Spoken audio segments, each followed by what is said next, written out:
তো আজকে আমি তোমাদের কাছে একটা নতুন রেসিপি নিয়ে চলে এসেছি। তো কেমন আছো তোমরা সবাই? আশা করি ভালোই আছো। তো চলো রেসিপিটা শুরু করা যাক। আর তোমরা দেখে কিন্তু কমেন্ট করে জানাবে এটা কী বানাচ্ছি।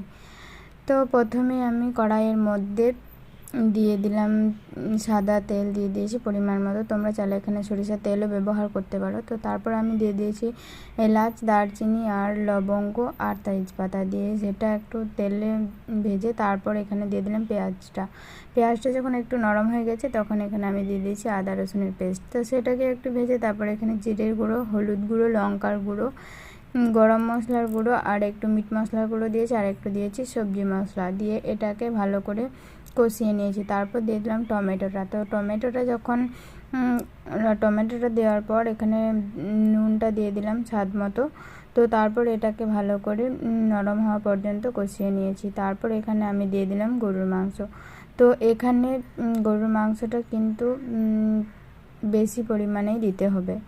তো তোমরা তো দেখে বুঝে নিয়েছো যে আমি কি বানাচ্ছি। তো খিচুড়ি, তো চালের বদলে কিন্তু মাংসটা এখানে পরিমাণটা বেশি দিতে হবে। তো ওখানে আমি মাংসটা কষিয়ে জল দিয়ে ঢাকা দিয়ে রেখে দিলাম, ওটা তা করতে সেদ্ধ হোক। আর এইদিকে মুগ ডালটা আমি দেখো ভেজে নিলাম।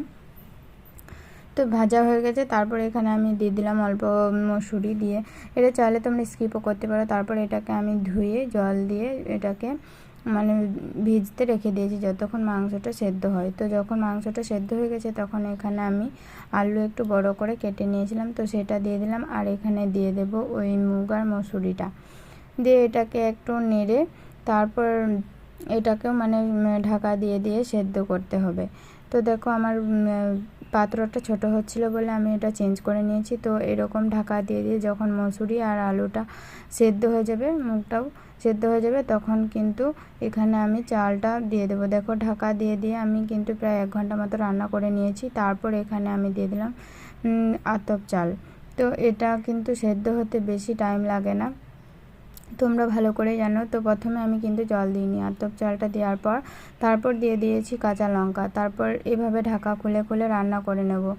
তারপর তোমাদের যদি মনে হয় যে জলটা দিতে হবে তখনই সঙ্গে তাহলে দিয়ে দিতে পারো। তো আমার মনে হচ্ছিল একটু পরে দেবো, তাই আমি একটু পরে দিয়েছি। তো জলটা দিয়ে তারপর আমি ঢাকা দিয়ে রান্না করে নিচ্ছি। দেখো আঁচটা কিন্তু একদম লোতে রাখবে। দেখো কত সুন্দর এবার চালটা অনেকটাই সেদ্ধ হয়ে আসছে।